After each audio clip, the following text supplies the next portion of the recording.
Russell, thanks for letting us in your house, man. Well, thanks for coming here. Not many people do.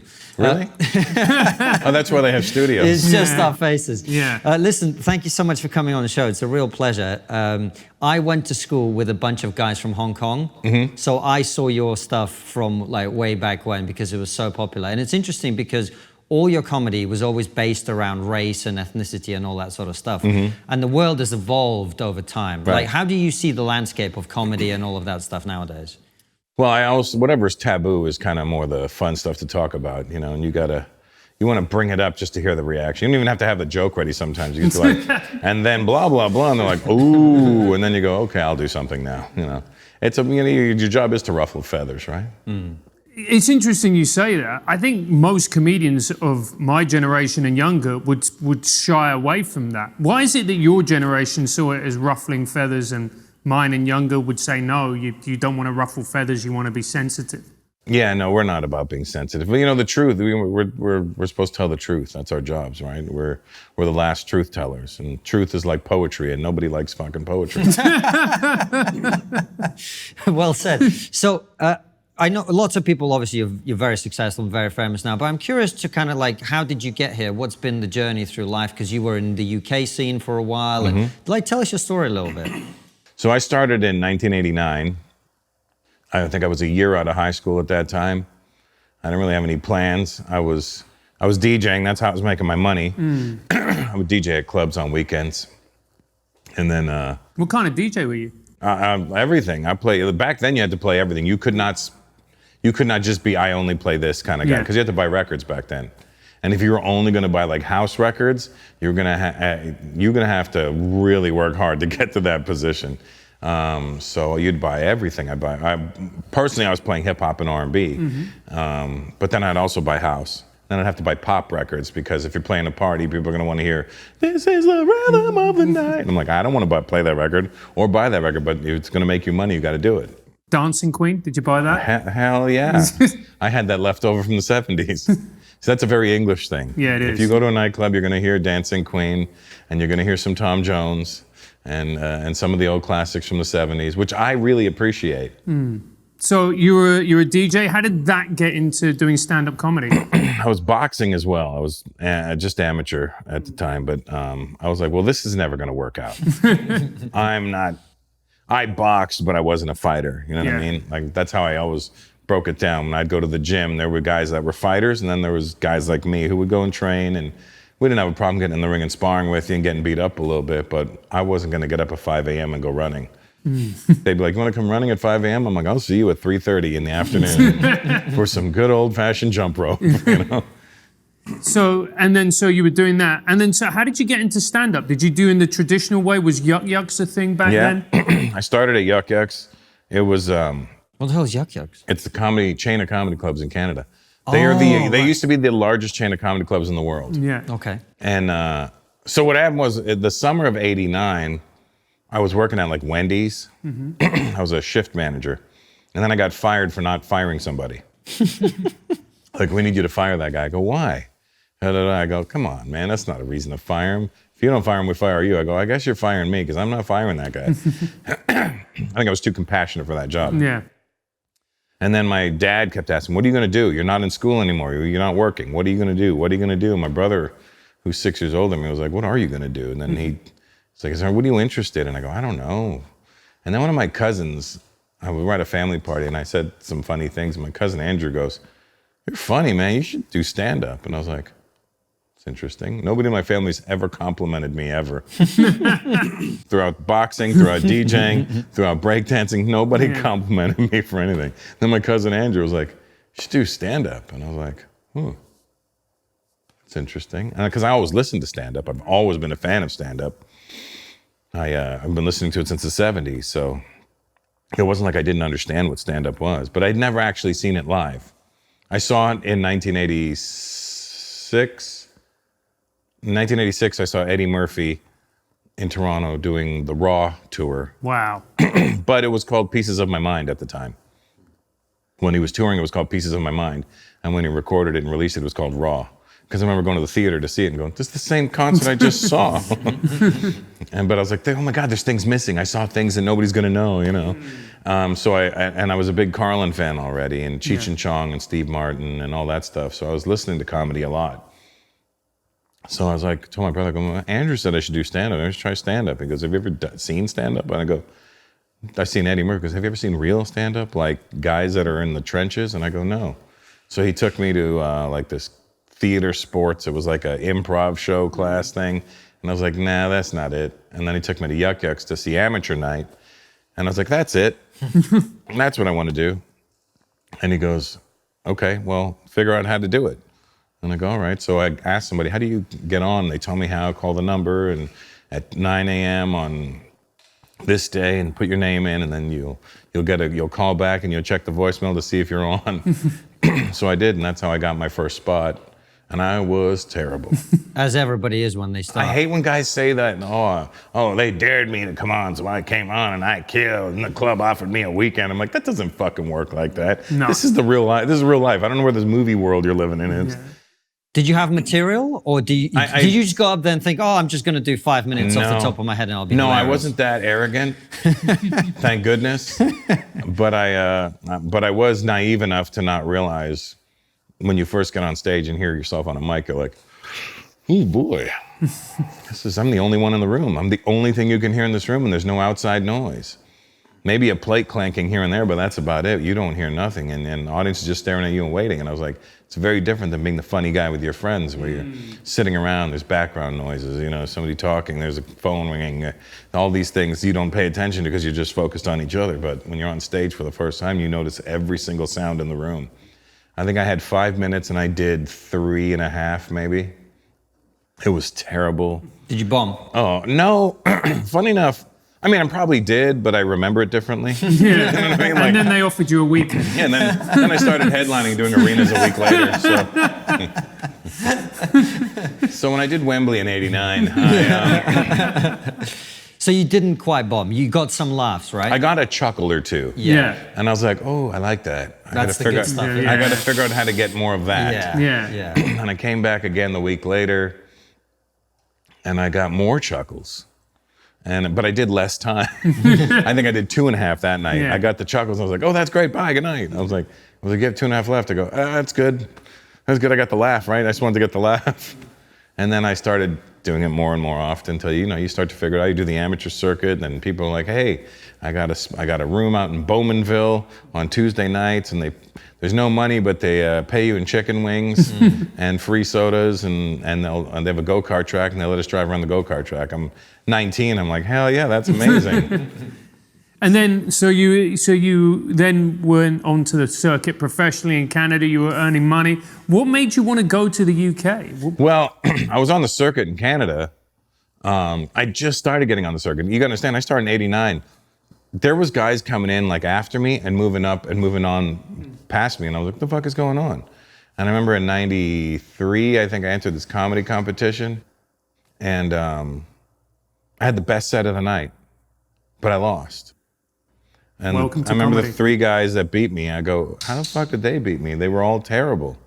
Not terrible, but I'm like, and then they were like, I go, how did I lose? They go, you did somebody else's joke on stage. And I was like, what the fuck? Which joke?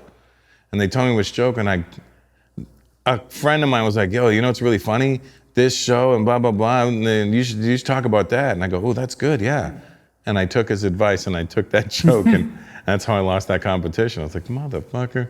And remember, it was '93. They were giving away a cell phone. I was like, a cell phone? This is amazing. I remember the 3 comics. It was Matthew Boylan. He won. He was from Montreal. And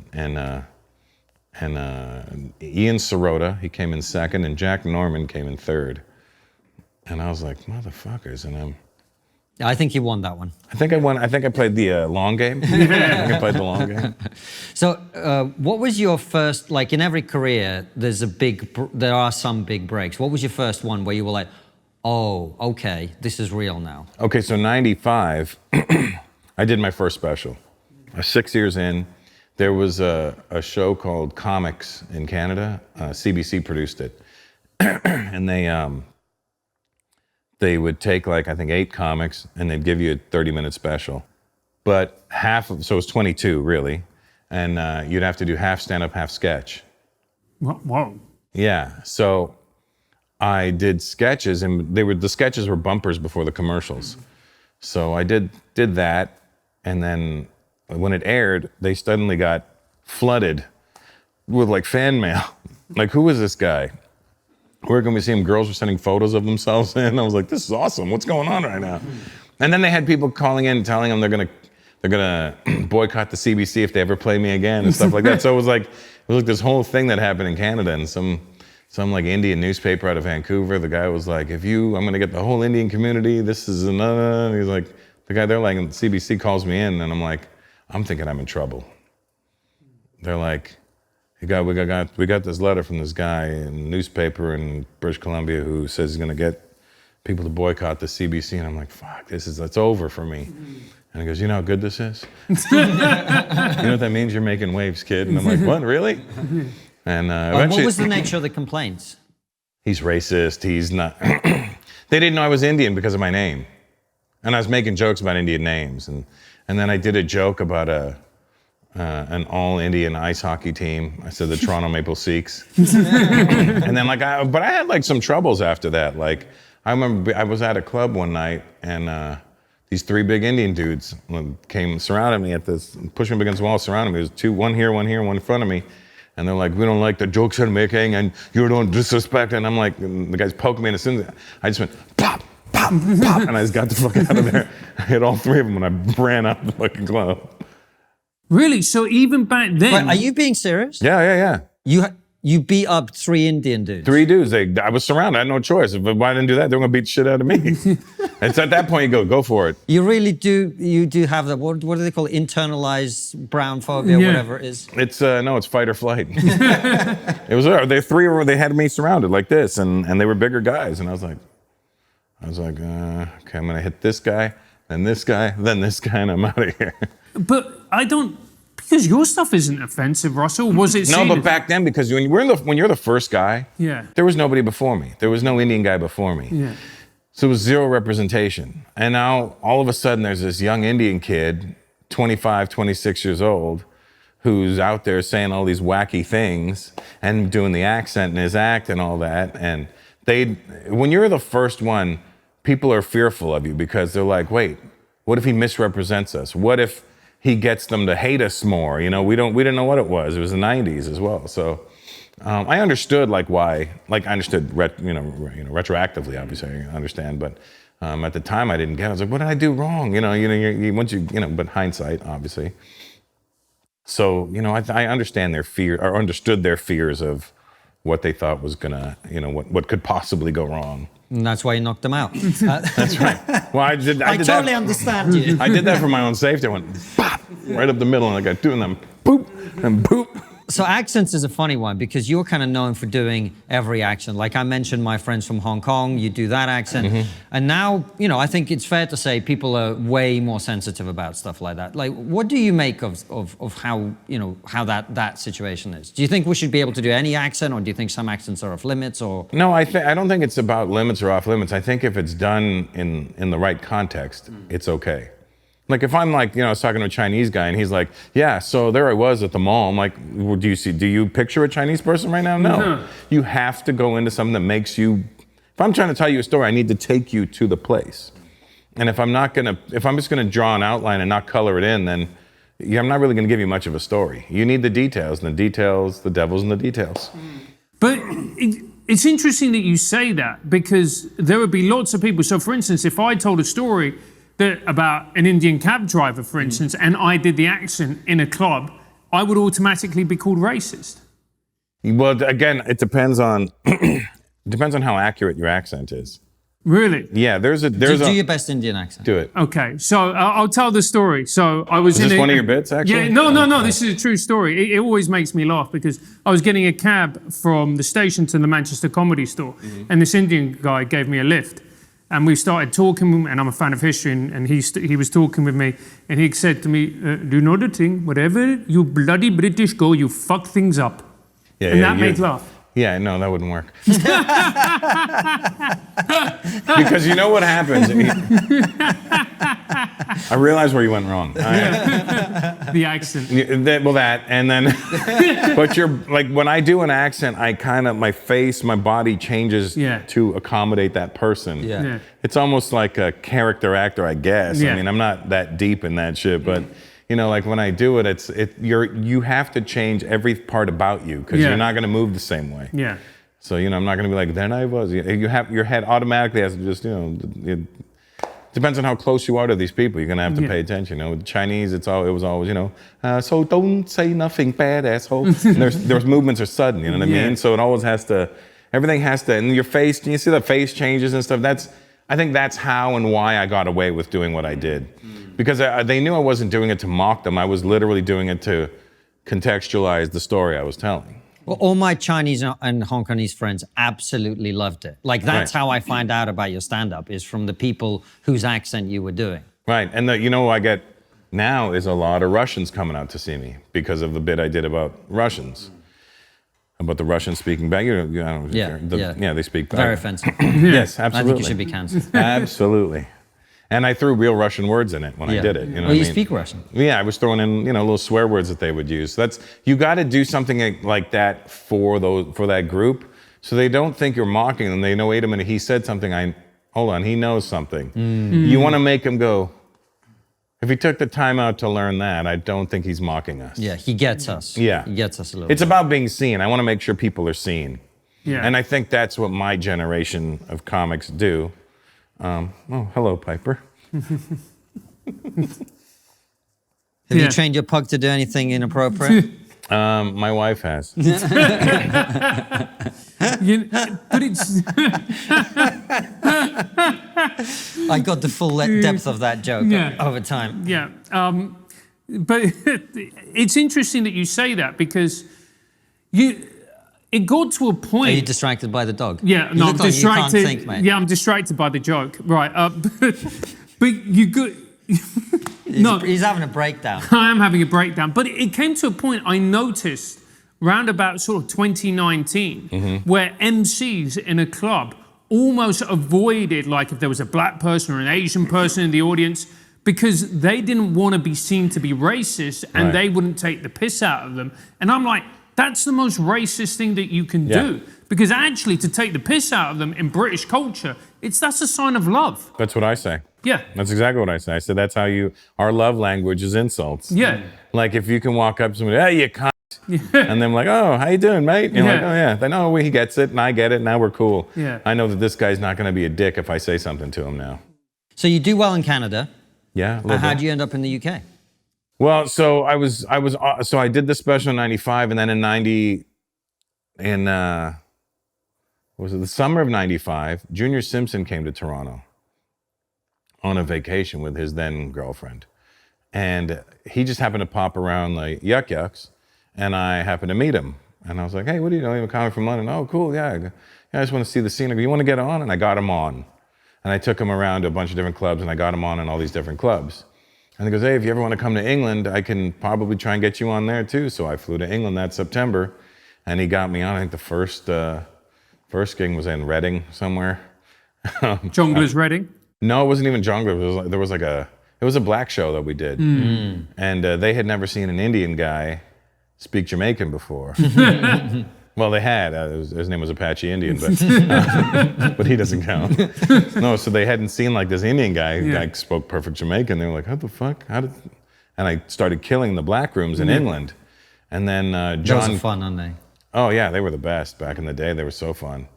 And then John Keys, I got connected. You know John Keys? No, I don't know. John. He was Paramount Management or Paramount.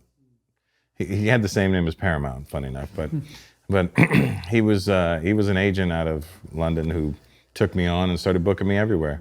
Nice. And so you did the London circuit, and you must have gigged at the same time, kind of as Eddie Izzard and all of those types of people. Eddie, I remember in '96 I did a TV show. Me and Mitch Hedberg did a Live at Jongleurs, when they did that series Live at Jongleurs in '96, and Rick Wakeman from Yes was hosting it. Was it? From the prog rock band, Yes? Yes. He was hosting. And I did a joke that the audience didn't get. I go, you know, Rick, just so you know, in India, your group's name is Hunji. But it was way ahead of its time, that joke. We'll be back with Russell in a minute. But first, we've got a message for the gentlemen of our audience from our sponsors, Manscaped. The folks over at Manscaped have been working night and day to bring you a below-the-waist grooming experience like none other with their brand new Performance Package 5.0 Ultra.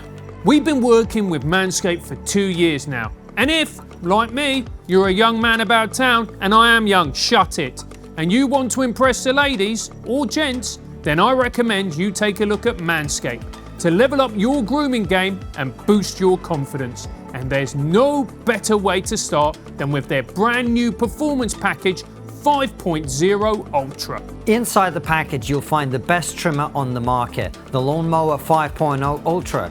This is Manscaped's 5th generation trimmer and features 2 interchangeable skin-safe blade heads. There's a standard head for taking a little off the top, and a new foil blade for you to go smooth wherever your heart desires. Also inside this package, you get the Weed Whacker 2.0 ear and nose hair trimmer, crop preserver, ball deodorant, crop soother toner, and that's not it. You also get the incredibly comfortable Manscaped Boxers 2.0 plus their newest travel bag. Get 20% off and free shipping with the code TRIGGER20 at manscaped.com.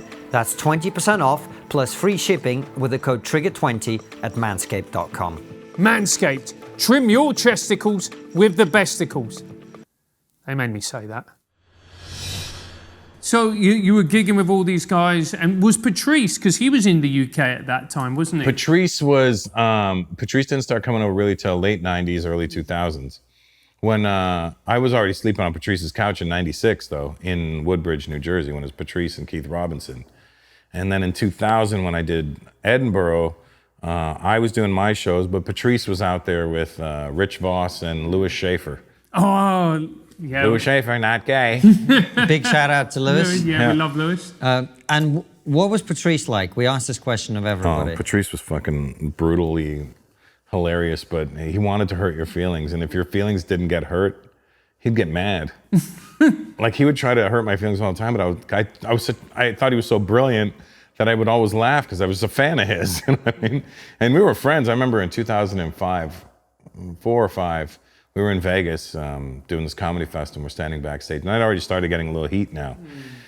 And we're standing there, and Patrice just goes, slaps me on the arm. Yo, I'm not saying you're not funny, but you're not funny enough to be getting all the shit you're getting. And I go, I agree. I go, it could have been you, but just not you, man.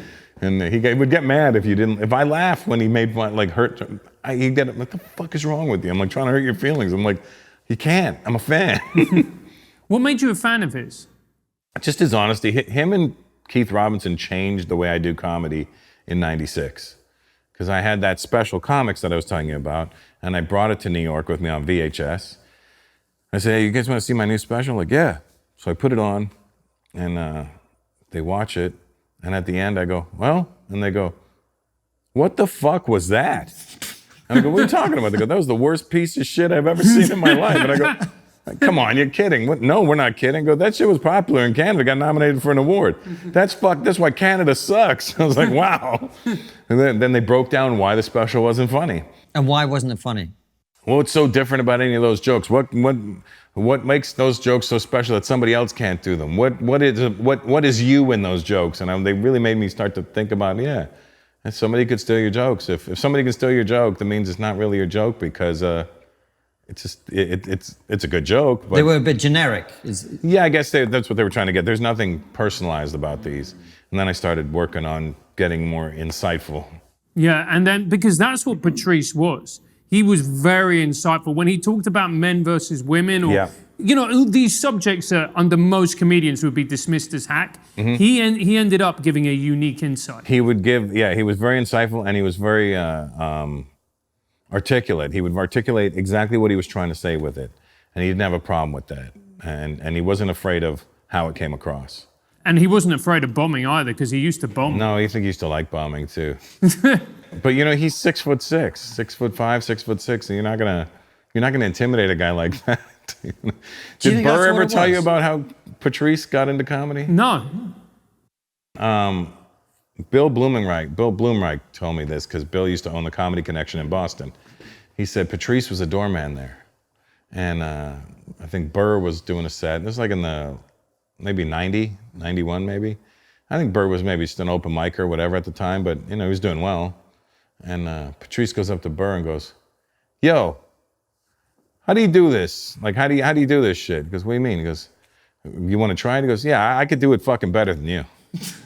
I was like, wow, I could do this better than you.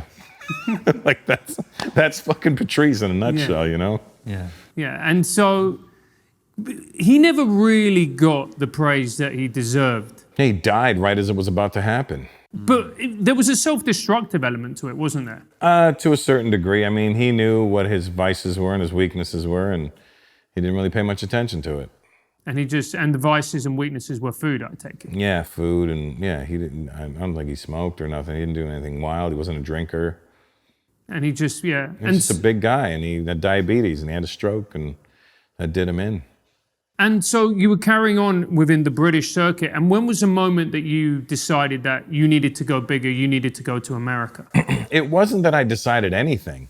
Okay. I was just happy going to London and basing out of London, because you'd go, so from 95 to 2002, I was based out of London, so to speak, because I would do I'd go 3 weeks London, 2 weeks Toronto, 3 weeks London, 2 weeks Toronto, and I would just keep going back and forth, so that I didn't want to saturate one market more than the other, and then there were so many different gigs that would come up out of England. You would get Dublin, you would get Belfast, then you would get Edinburgh, you'd get Belgium, then I got Dubai, I got Hong Kong, I got Singapore, I got all these places I never even fucking knew existed.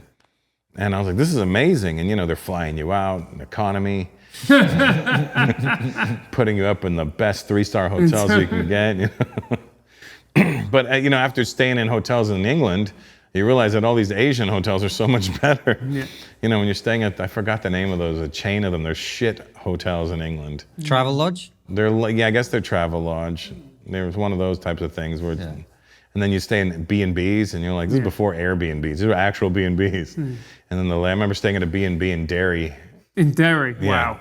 And the lady was like, if you come back after 11, I'm not going to let you in. I'm like, but I got to work. I came back and I had to sleep out that night because the lady wouldn't let me back in the house. Really? Yeah. Incredible. So what made you come to America then?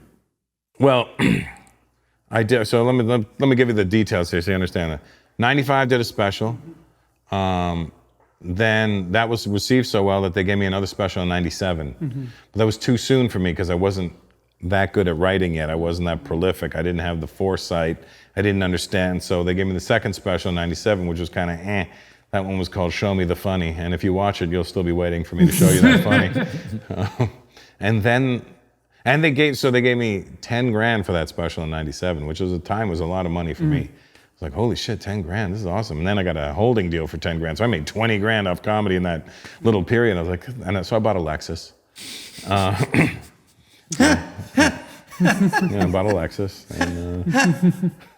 and that was it was a gift and a curse. I remember hanging out with Dave Chappelle around 96, 97, right after I bought this, 97, after I bought the car.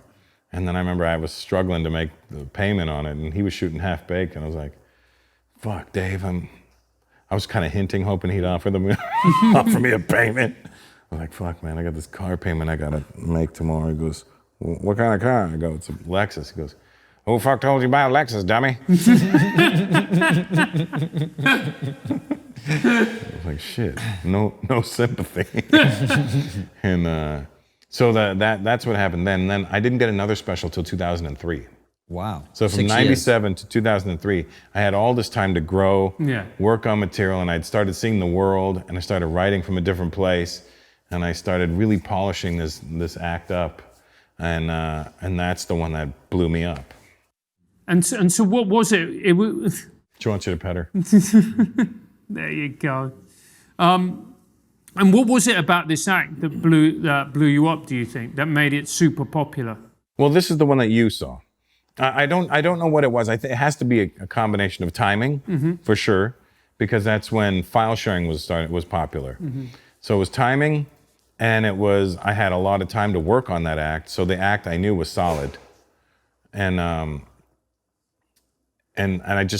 I didn't even think about it when I did it. I wasn't thinking about, oh, this is going to be it. You guys are going to see. I shot it. They paid me $7,500 for this one. This is the same company that paid me 10 grand 6 years prior. Now they're paying me $2,500 less. And I'm like, wow, I just got a pay cut. But I was so broke at the time. I was broke. Like I had no money. I was in debt. And I was like, I'll take it, whatever. And and then I'm like, I'll figure out what I'll do with this act. I don't know. I was like, it's going to come out. Nobody's going to pay attention. He'll be fine. I'll still do the same act. So you weren't like, oh, this is gold. No. This is going to crush. No clue. No clue. No clue. And did it change financially for you? Did that moment give you a big reward financially at that point? Well, or not? So we shot in August of 2003, February, Valentine's Day 2004, it airs. And in Canada. But that same day that it aired, I had gotten a gig in Chicago at DePaul University. They were paying me $700, and I was like, that's a lot of money. And 11 or 12 people came to the show. And I was like, oof. Like nobody knew who I was. Yeah. And I was like, damn, but I did my show because I'm like being paid to do this. Mm-hmm. And it was a good show. And then a month later, my dad died. I'm like, damn. I don't know if my dad even got to see like that the special came out or nothing, because he was already in hospital at that time. And I was like, Dad, and he was like, whatever. So then February 2004, 11 people in Chicago, cut to like October or November of 2004. I go back to Chicago. I'm sold out at this theater for 3 nights. And I don't know what's going on. We start getting bookings now. We start getting bookings right after my dad dies. This place wants to book you. San Francisco wants to book you, and they'll pay you $1,500. I'm like, what? How am I getting, and I didn't have paperwork at the time. I was here working illegally and everything. And then this place wants to book, this festival wants you. And I'm like, what? What's going on? Okay, cool. I'm 15 years in the game now. I'm like thinking, all right, well, I guess this is what happens when you're in it for a while. You start to get more work. And then I think Just for Laughs had a tour that we did in Singapore. They did a Canadian tour, and people were coming out to see me, and I was like, that's weird. And we did a Singapore tour, and people coming out to see me, and I was like, huh? How do they know me out here? What's going on? I've been to Singapore many times. I was thinking, oh, they must have seen me when I played the Marriott on Orchard Road in the basement, and they came back to see me, you know what I mean? Because I did have good sets when I would go and do them. So that's nice. The people came back to see me. I'm naive. I'm not thinking there's something bigger that can happen in this business, because it wasn't the way the game was played before. And I started making like 30 grand one month, and I was like, how? I made 30 grand this month? Then I made 40 grand. I was like, wait, something's going on, but I don't know what's going on.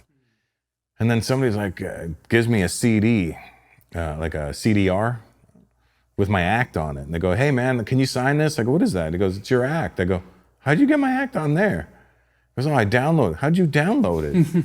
LimeWire, BearShare, it was file sharing. I was like, what the fuck? And then people started breaking down, oh, somebody emailed me a clip of you doing a joke about Italian. Somebody emailed me you doing a joke about Jamaican. Somebody emailed me your Chinese joke. And I was like, what? How did this happen? Like, and then I remember people would email you a clip. Remember back then, they'd be like, hey, check this out. It would take you 15 hours to download a 3-minute clip. Yeah. And then YouTube starts in 2005, in June of 2005 or May of 2005. And we get a call from Jimmy Miller. Jimmy Miller is Dennis Miller's brother. Jimmy Miller's a manager. He also manages Jim Carrey. And we get a call saying, hey, I'm trying to find this guy, Russell Peters. And at the time I started getting courted by agencies, and I'm still like, what's going on? And Jimmy Miller wants to sign me to a deal because his son, he goes, what happened, Sam? Why are you tired? He goes, I was up all night watching this comedian on YouTube. He goes, what the hell's YouTube? And he goes, it's this thing. Well, he goes, who's the comedian? He goes, Russell Peters, he's really funny. And he was like, what? If my son, he goes, his son I think was 12 at the time or 13. He goes, if my son is like into this at this age, we're missing something here. So Jimmy Miller, Tom Werner, I don't remember Carsey Werner back in the day. They produced Cosby Show and all those things back in the day. And Eric Gold, who produced In Living Color. So they started a company called Werner Gold Miller. And I was their first deal. And we had a deal at Warner Brothers, and it was a sitcom deal, and it was good money, and it never went anywhere. But then I got agencies, and then once I got the deal, I had to move to LA in 2006. I moved here January 1st, 2006. Right. So you're going 15 years. You're broke as hell. Mm-hmm. Did you ever think about quitting? No. Why not? Because I enjoyed it. And for me, it was never about the money, ever. It was never, ever about the money. There was no, you understand, I came from a working class family. Like nobody in my family had money. It's not like we had to aspire to anybody else in the family. We're all just making ends meet. So it was like, if I can just make the ends meet, I'm good. You know what I mean? Yeah. If I can make, I was thinking if I can make $1,500 a week doing stand up, I'm good. I'm like, that's over $60,000, $70,000 a year. That's a lot of money back then. I'm like, I'm making a good living. And doing something you enjoy too. Yeah, and I do something I enjoy. I'm like, why would I want to go and work, 8 hours and get paid $100 or something when I could work, 45 minutes and make $100?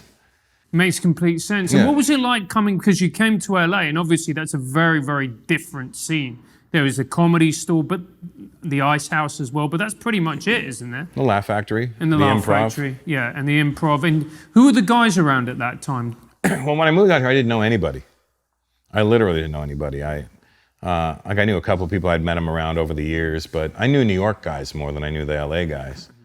And I just, I think I did the Laugh Factory in 2005. That's what happened. I did the Laugh Factory in 2005. I don't know how it got put together. Some promoter guy was like, hey, you want to do the Laugh Factory? I'll sell it out. And he sold out 2 shows of the Laugh Factory. And Laugh Factory was, who the fucking guy? It's sold out and it's packed and it's funny and we like it.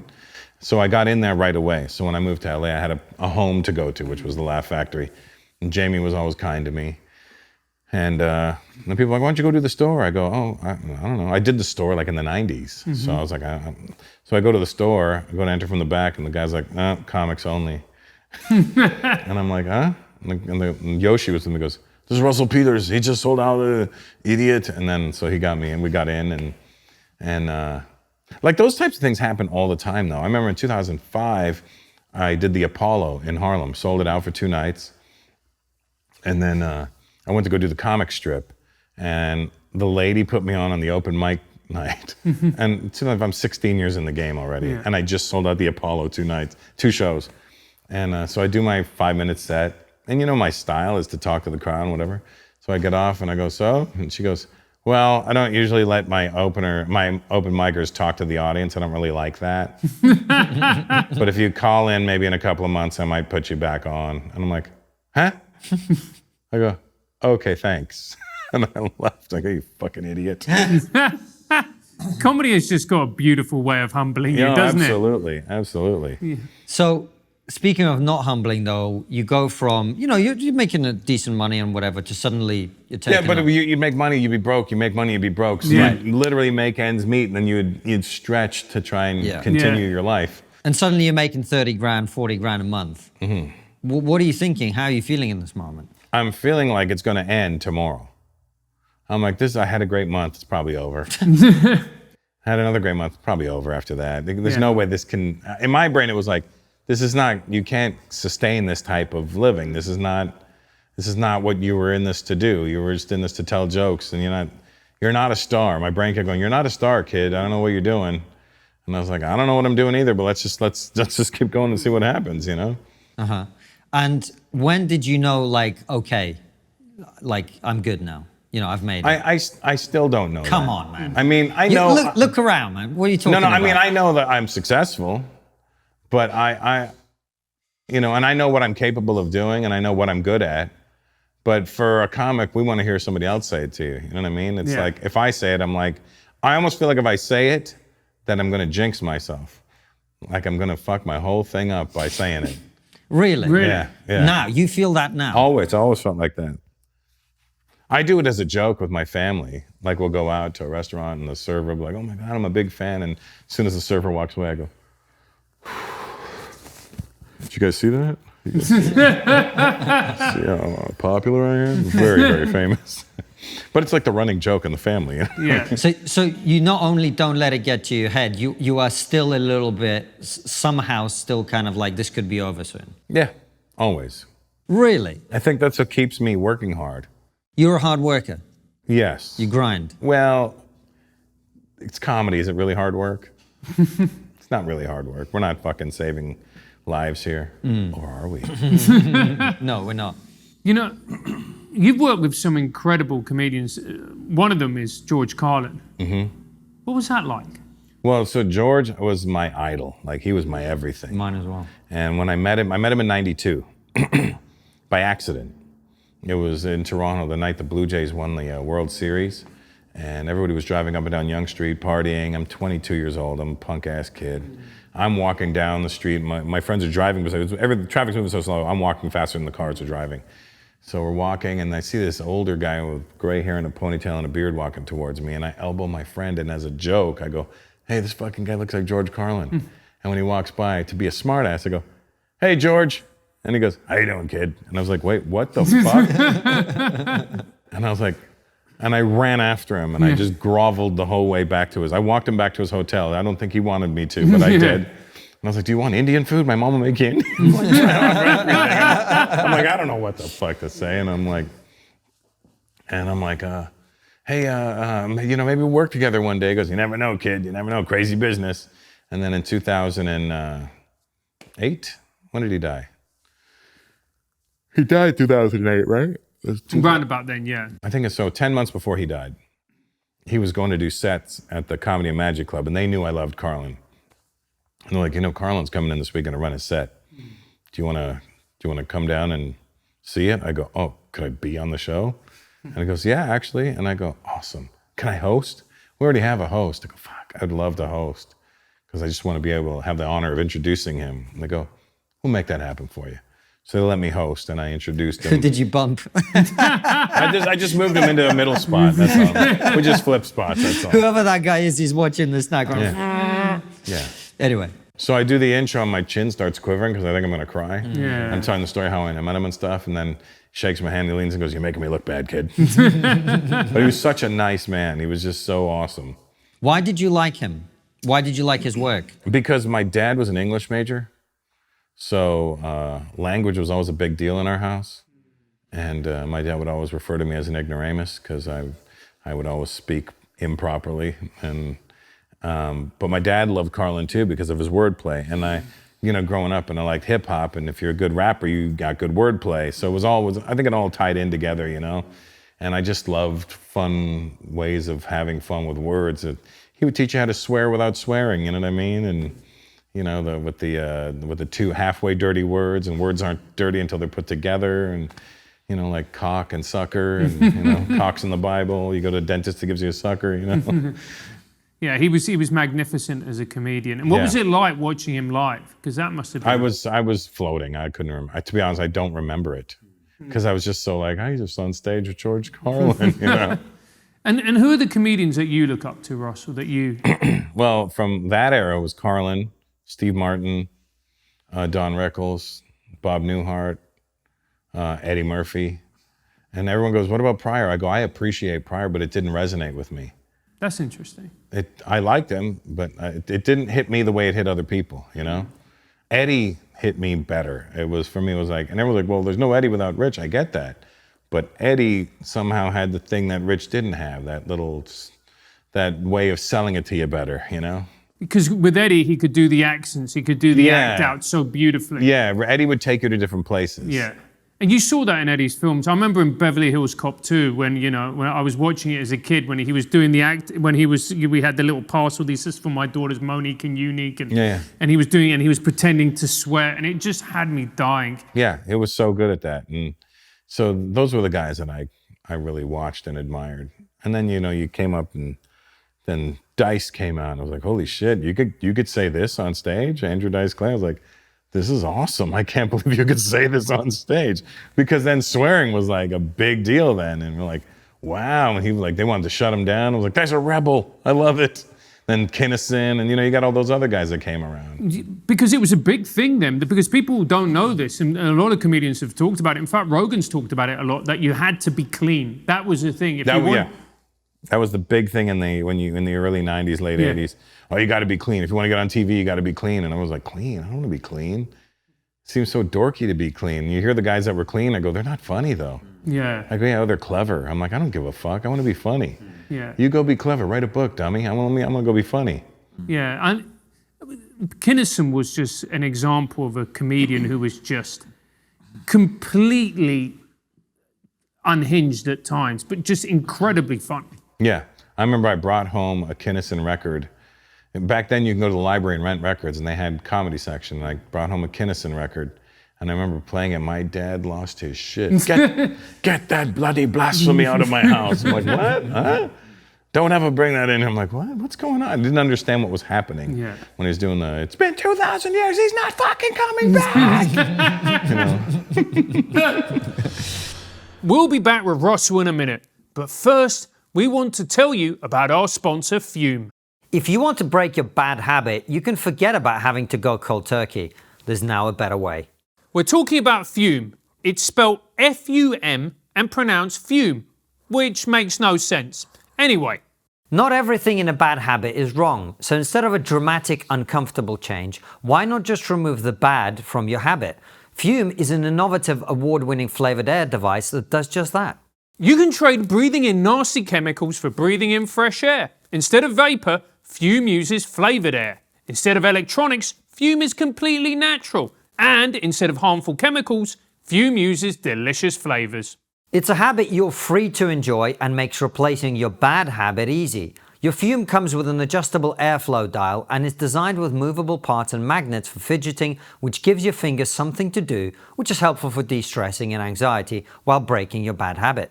I'll be honest, I wasn't sure what to expect with Fume, but they're actually more flavorful than I thought, and it actually feels fresh. The feel of them is nice, it's well weighted, perfectly balanced, and they're made from real wood, which feels nice and looks great too. Fume has served over 150,000 customers and has thousands of success stories. There's no reason that can't be you. Join Fume in accelerating humanity's breakup from destructive habits by picking up the Journey Pack today.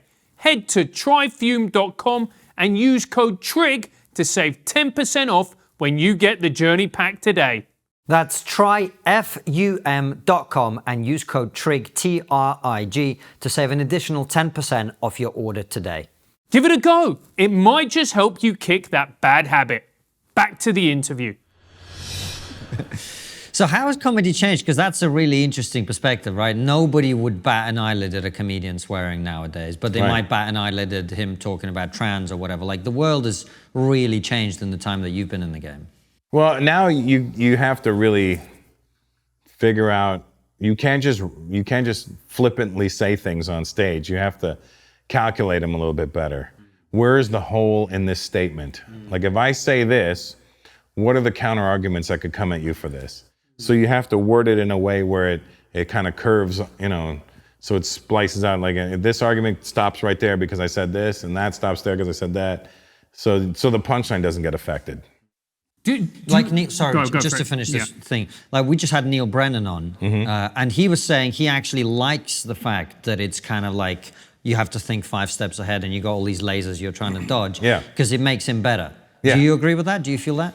I don't know if it makes you better, but it makes you think more. And the more you think, the better you get. So yeah, I guess it does make you better. Yeah. Yeah. And do you never, is there a part of you where you're sometimes on stage that you worry that if you go a particular way, it could mean that someone will clip you out of context and, cancellation or a Twitter storm? No, because I also know my intent when I'm up there. So if you're gonna try and manipulate my intent to suit yours, it's not gonna work. It's you're trying to use aftermarket parts in your story right now. Yeah, it's a good way of looking at it, because I think there's a lot of comedians actually, and we've had comedians who are very, very smart, very liberal, whatever else, and they say that sometimes when they write material, they censor themselves because they're worried about a metaphorical backlash that may be coming. I'm not too worried about it because, again, I've been in it 34 years now, and also the people that come out to see me are coming to see what I do. They're not coming to see what somebody else is going to do. They're coming to see, they want to hear what I say. They want to hear my perspective. That's what they're paying their money for. And I always tell people, if I change to appease the people that are not buying my tickets, I'm going to lose the people that are buying my tickets, and those fuckfaces are not going to buy tickets. And I'm going to be standing there with my dick in my hand, or somebody's dick, or a trans dick, one dick. I might have to transition after that. But that is such an interesting thing that you point out, and I actually think it's completely true, which is very often whatever the storm is on social media, it's not from the people who watch your stuff. It's not from the people who buy your tickets or whatever. Yeah. But people do pander to that. People are afraid of that. Yeah, it's bothersome for sure. But you gotta stop yourself and reason with yourself. Be like, this is not what it is.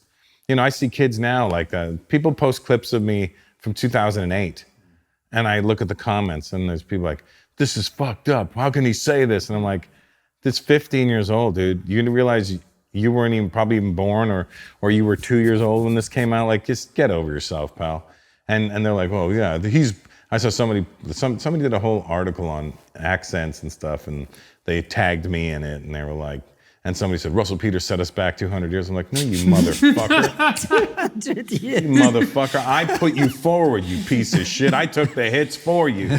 I did the shit rooms. I got threatened. I got chased out of bars. I got booed. I had to do all the things so that these little fuckheads could come in and not have to do what I did. Did that happen to you? You got chased out of bars? Yeah, it happened here and there. How come? Whatever reason. You're doing a bar in a little small town, a bunch of fucking rednecks, you know? You do the jokes and you're funny and like, and then get out. You're done. And I'm like, oh, get out. I'm like, oh, fuck, all right, I'll leave. You get like, you know, it's just that's the world it was back then. And it's such a profound point that you make, in that you need those people to push through the barriers. You need to be the first comedian, you know, from an Asian background, in order so that other people can look at it and go, oh, I want to do that. Yeah. If you look at it now, there was, back in the day, when I started, there was me. And then when I went to England, there was Jeff Mirza, who I don't know, I guess I was just a egotistical, arrogant little asshole kid, but I kept bumping heads with him. And I was like, fuck that guy. But Jeff, it never was personal. It was just my ego. Don't trip. And then you had Goodness Gracious Me back then. That was brilliant. That shit made me go, oh, we can be really funny. And so there was like this wave of us, you know, and there was no real stand-ups out of England. So I was the guy who came in from Canada, and I was still Indian. So they were like, ooh, what is this? This is interesting. Why does he talk like that? And I'm like, well, why do you talk like that? And so we had this whole little thing. And I remember I did warm-up for Real McCoy one time when I was out there. Yeah. But yeah, when you're the first one, people are always nervous. You know, I'm pretty sure Goodness Gracious Me got some backlash back then because they were afraid. But if you look at it now, this shit is so funny still. Yeah. It holds up. You know, and there's nothing that frustrates me more than when people look at a clip from 15, 20 years ago and judge it in how you would judge something from 2023. Yeah. It's so ridiculous. Yeah, you can't, again, and they want to erase the history. You cannot erase the past. You need that there so you don't make the same mistakes twice. Because if you have no point of reference, you're gonna completely fuck your shit up again. And then also there's this whole taking things out of context and presenting them. And absolutely. Like what they tried to do to Rogan with the whole N-word thing. What did you make of that? Yeah, that was some serious bullshit, and they tried to peg him as a racist, and I know him very, very well. I mean, we've known each other for a long time, and we've fought each other, we've rolled in jiu-jitsu together, we've hung out, I've been to his house, I know his wife, I know his kids, I know everything, and I was like, I posted on my page, I go, this is not the guy you're trying to paint him out to be. Then I remember I got calls from people. D.L. Hughley called me. I was like, yo, Russell, let me tell you something. I go, Daryl, because I know all these. Daryl, I'm telling you, if he was a racist, I would say, I'd be the first one to tell you the guy's a fucking racist. But he's not. Stop trying to paint him like that. Don't fall for the okey doke. I defended him to my close friends. I had to defend him to. And I was like, it's not the guy you're trying to, they're trying to sell you him. What they're trying to do is they're trying to take away his Spotify money is what they're trying to do. You know? Why do you think people do that? Do you have any thoughts on that? Why people want to like tear down people, make them look bad? Like, it doesn't make sense to me. I don't get it either because I don't do it. So I'm always like, I mean, if the person's a real piece of shit asshole, yeah. But when they try to do it to people who you know are not bad people, that's when I get, I get defensive. I'm like, no, I'm not going to let you do it to this person because they're not bad people. And the thing that I hate as well is that you're destroying the art form as well. Yeah, you're making the wrong eyes look at it now. Ooh, that's interesting. Tell us more. Well, you got people who aren't paying attention to comedy and don't care about it. Now they've heard some sort of rumblings about it. Now they look over and they're seeing the thing that is not going to appeal to them. And then they go, that's why we didn't like it. Look, it's trash. And then they get on their high horse about it. And so it just adds fuel to their fire. That's such a good point. I think that, and the more people, different people from different walks of life we meet, the more we kind of realize that there's some people that just don't get or like comedy.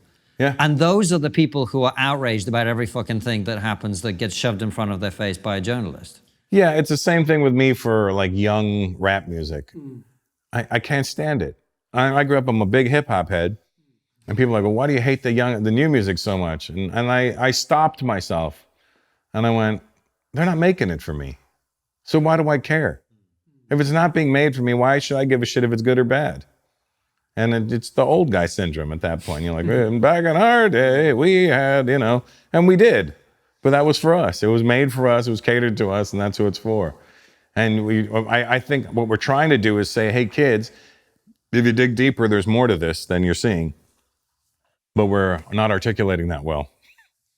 It's a really profound point, Russell, because it's so easy now in the age of the internet to see a clip, to have an immediate reaction where you don't actually think about anything. It's just an emotional reaction, and then you give an emotional response, and then you create this entire Twitter storm or whatever it is. Yeah. And then before you know it, it's out of control. Yeah, you make one comment, you can't, that's the thing now, as far as I'm getting older, I know, I wait before I respond to certain things because I'm like, I don't want to just give my knee-jerk reaction because that's probably not the right reaction. You want to give a more thought-out, well-rounded response. I find it interesting with comedians where they respond to, I don't know if you've seen this guy, Matt Rife. No, so let me tell you about Matt Rife. About 5 years ago, Matt Rife used to open for me. I took him on the road for me, a bunch of dates. And he's a great kid. He's a really good-looking kid. He's a very funny kid. And he's got all the ingredients. And he hit me up, and he was like, hey, bro, I'm having trouble getting an agent. Do you think I go, let me call my agency. Let me put a word in for you. So I call my agency. I say, you guys, have you thought about Matt Rife? No. I go, what do you mean? Do you know him? Yeah, we're familiar. I go, the kid's a home run. He's really good looking, really funny. He's young.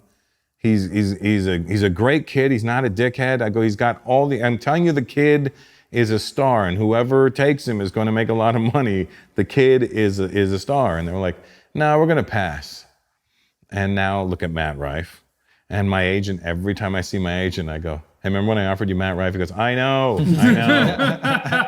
Next time you offer me somebody, I'm taking him. Because I offered him Theo Von as well at that time. Wow. I said, Matt Rife and Theo Von. They were like, nah, we're passing. And I'm like, you're fucking idiots. How do you run this business when you don't know, when you can't spot the talent?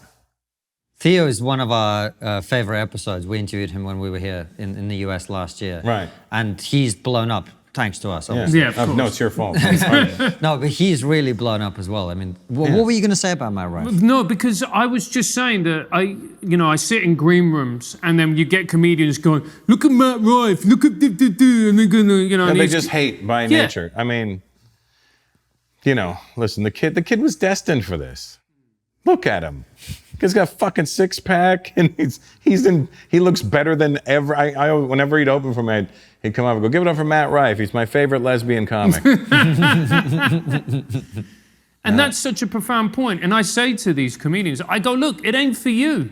Yeah. It ain't for you. Yeah. He's got a whole audience. I don't like Taylor Swift, but apparently I'm wrong. I don't see anything about Taylor Swift that is appealing. Looks, music, show, nothing. Nothing about her appeals to me. But obviously I'm wrong because there's a fucking billion people that love her. Yeah. So just because I don't like something doesn't mean it's not likable or right. And there's a narcissism about that. It's like, well, if I don't like it, then it's shit. No. Yeah. Maybe you just don't like stuff and other people like it. What's so complex about that? Yeah. People have a tough time taking themselves out of the equation. Yeah.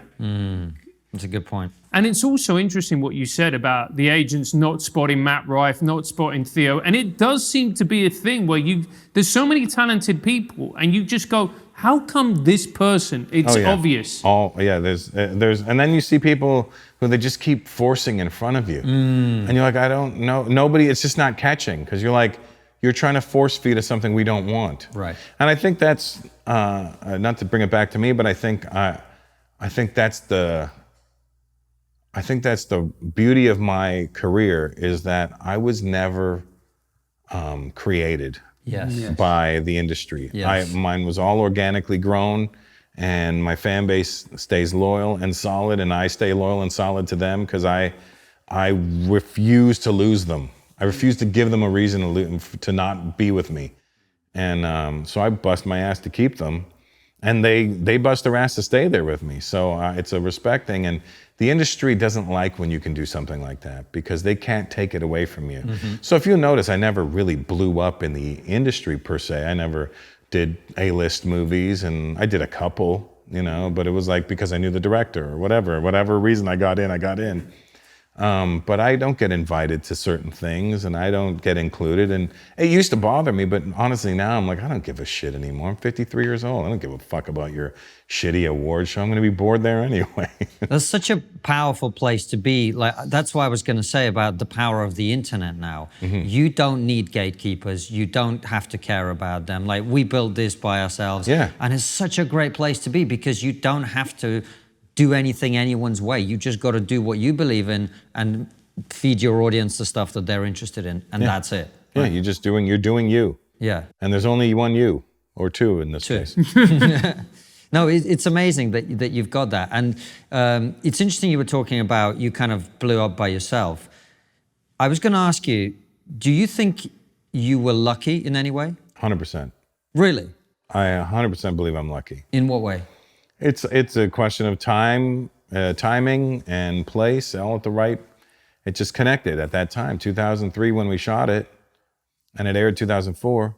Who was going to know that a year later YouTube was going to start, and that what was just audio in 2004, in the beginning of 2004, became video by the end of 2004 in pieces, and then by 2005 the entire special shows up on this channel.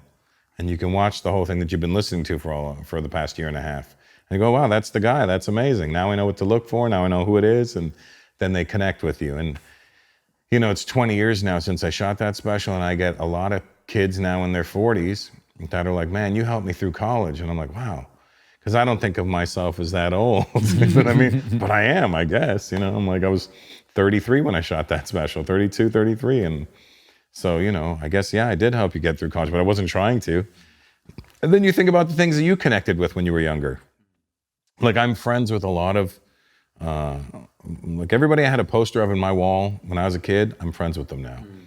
So, you know, Big Daddy Kane, LL Cool J, Lord Finesse lives here with us. He's one of my favorite rappers growing up, and now he's he's family at this point. So I'm in a different place now. So when you become friends with the people, you forget that they're that person now, because you look at them like that. Like, I'm a fan of Konstantin's. You too, Francis. But you like watching me destroy people I in love debates. watching Konstantin destroy people. It's always my favorite thing in the Why world. are you interested in that, Russell? Because I envy that ability and that skill. I lack it. Fine, but the subject matter. The subject matter, because you articulate it well. And when things are articulated well, you can't argue it. It's like he fucking had his point ready, loaded, thought out. It wasn't just an off-the-cuff answer. This is all filled with information and points that you weren't prepared to when you came at him. So you're jealous of me, is what you're saying. I'm very jealous. Matter of fact, listen, let me talk about cross-country skiing. No, I'm just curious because you're very affable, you're very likable, you're very chill. I can see there's no edge to you. You're not sitting going, fucking trans women aren't women or whatever. Yeah, no, I don't do that. That's not you, right? At all. And yet you're interested in some of the stuff that we talk about in modern society. Yeah, because it's always being like, when I'm trying to like explain it to people, well, here's why, and they're like, well, why? Well, that's just because you say that. I go, no, but here, I'm trying to be reasonable with you, and you're still trying to be fucking unreasonable. And I get frustrated by that type of behavior, you know?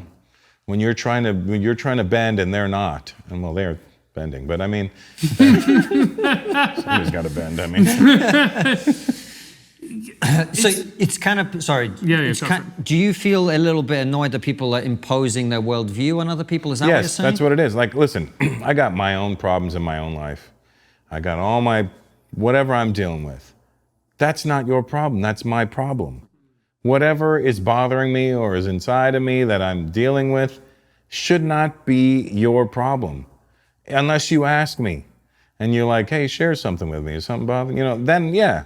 But I'm not going to be like, yeah, well, you think you got it bad? I'm blah, blah. It is a very narcissistic world we're living in, and it's becoming more and more narcissistic. And narcissists are the worst fucking humans on the planet.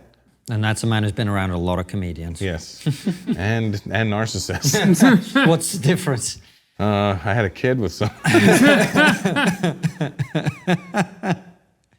Oh man, it's been such a great interview, Russell. Russell, it's been a pleasure, man. Thanks. It's been really, I hope it really was good. I mean, oof. It was great. I was go for it. I was going to say, before we go to locals, where we ask questions from our supporters, last question we always ask is, what's the one thing we're not talking about as a society that we really should be? This is going to be controversial. No, it's not. No. Not by our standards. People keep talking about Palestine and Israel. Okay, this might be controversial.